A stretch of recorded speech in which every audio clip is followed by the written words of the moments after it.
Okay, I just did a video called Last Stand. So that was kind of like my last kind of scripted or whatever video for stand up. But see, the thing is, I had this little notebook full of these joke ideas, but it takes a lot of work because if you have an idea for a joke, it takes a lot of work to like actually write it out into a joke. So I'm just kind of gonna go through this notebook of my joke ideas, and if there's somebody out there that wants to turn it into like a joke, I mean, just go for it, because at this point I don't think I'm ever gonna take these ideas and use them. So here's a joke. This actually really happened. I was at this party, and there was this like cooler full of beers, and it was kind of like a grab bag. And anyways, I kept reaching in and getting like these really shitty beers, like, you know, MGG Select or whatever, or something, and everybody else kept getting like the good beers, like, you know, like the, I don't know, Sierra Nevada or Anchor or something. And but anyways, so and then I saw this thing in a magazine, this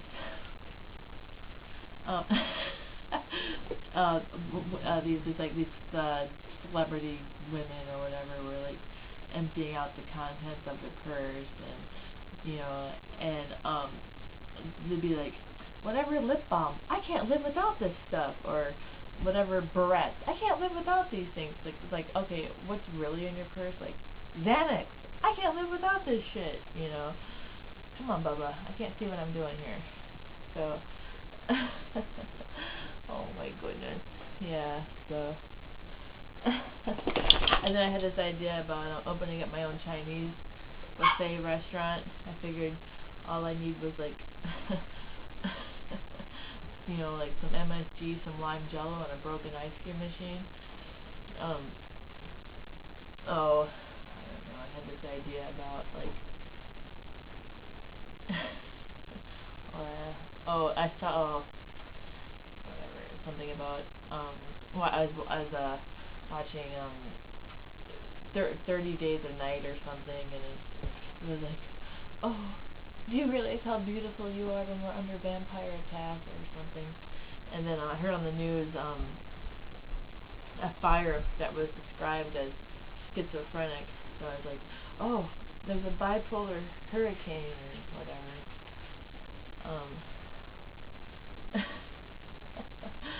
Jeez, yeah, I was thinking of everybody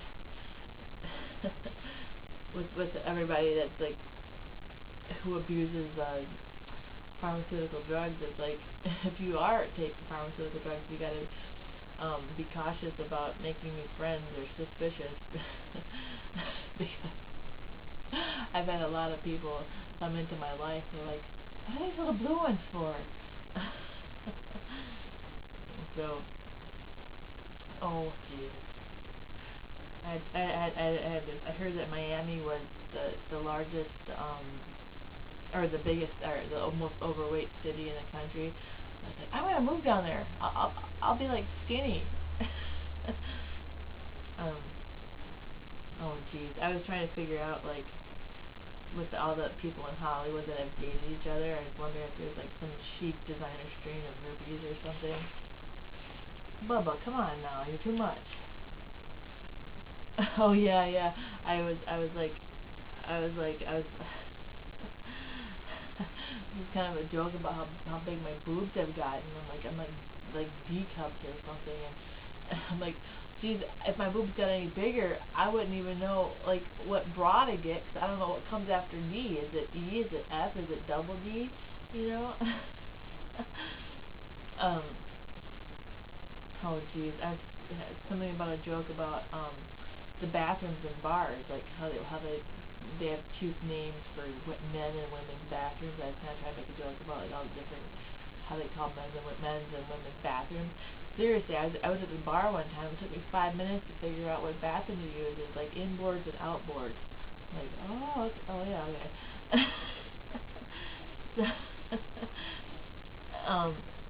um, yeah, so like if I'm dating somebody, of course you don't want to come out right away and say, hey, I'm unemployed. So what I do is I tell them I'm in pharmaceutical sales, which is not entirely untrue because I do sell my prescription Ambien for $5 a pop.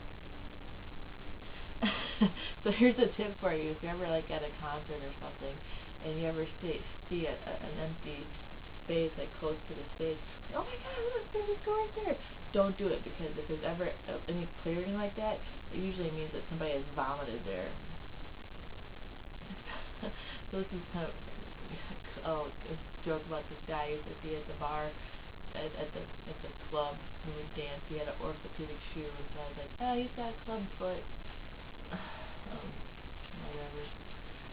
So, oh yeah, so I was trying to think of a good joke about Latisse, you know, the prescription drugs that grow eyelashes, but I was thinking about how it could get completely out of control, where like, now my pubes are like the redwood forest. I used to use a trimmer, now I need a chainsaw, or like how you would grow like, you know, major hair all over, whatever.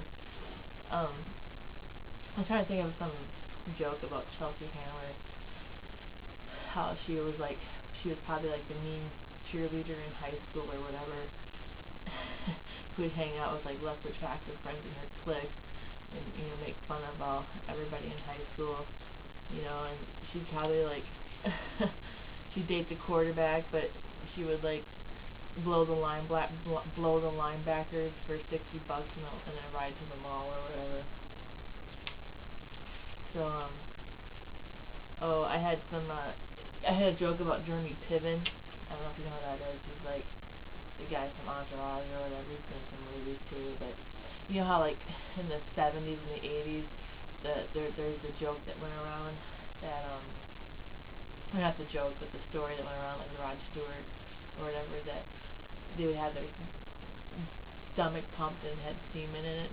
Well, I heard this story about Jeremy Piven that he got mercury poison for eating too much sushi. So is that like the new story? I don't know. I just thought like that's like the epitome of like overindulgence. So anyways, oh, my mom came up. She okay, my mom, yeah, she thinks she's pretty smart, but that she's funny, so she doesn't realize it. Like, we were watching this zombie movie, and like in one scene that the power went out, and she's like, zombies, they can't cut the phone lines, they can't cut the power, but and then she had this joke about the actor Sean Astin, you know, from Lord of the Rings. She's like, his mom is Patty Duke. She was bipolar, so that makes him a quarter polar. So anyways, this is kind of a dated joke, but back when O.J. Simpson, the O.J. Simpson trial, Starburst you might remember this. Starburst, its slogan was, "The juice is loose." But after OJ got acquitted, they had to change their slogan to "Turn up the juice." So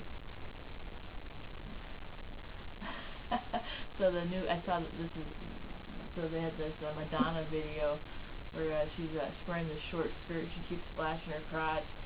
I'm like, if I wanted to see 52-year-old crotch, I'd go to the strip club in Iowa. Hey, go away now. Go away. So you ever think about like names that just aren't used anymore? Like, would you see a little baby and be like, oh, what's his name? Oh, that's my little Adolf Judas. Oh, go away, Bubba. Go away. So,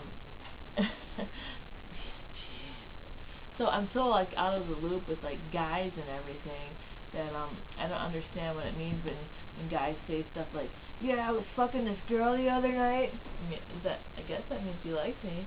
I mean, I have no idea. Why do guys do shit like that? So yeah, here's my slogan. My slogan for the TV show Amazing Race. The Amazing Race, making Americans look like jackasses for 10 years. So so how do you define irony? Well, I can't really define it, but I can give a good example. Like this girl on Facebook who thought she was so smart, she was being snotty, but or being clever or whatever, but she misspelled the word misspell. So, anyways, I had been doing a lot of laundry, right? So, I went to use the bathroom, and my toilet started spurting. I was like, awesome! I got a bidet. I'm moving up in the world. So, I was driving down my driveway, and I saw a neighbor had this propane tank painted light blue, and it looked like a giant Prozac. And I'm like, that's when you know you're impressed. So if Aunt Jemima and Uncle Ben got together, would you have brown rice pancakes? Geez. So, oh my goodness. Oh. So I saw Tim Gunn was on some show, and it was about how to fix your muffin top. Like, fix it with high-waisted pants, but you know what? Now your ass looks really big. So I saw this thing about 88 Cocker Spaniels that got seized at the pound. I was like, yeah, 88 Cocker Spaniels coming soon to a theater this summer. So, so yeah, Zumba. You ever see that? Ever see these Zumba people? Like, all I can figure out is Zumba is if you want to like work off your breath.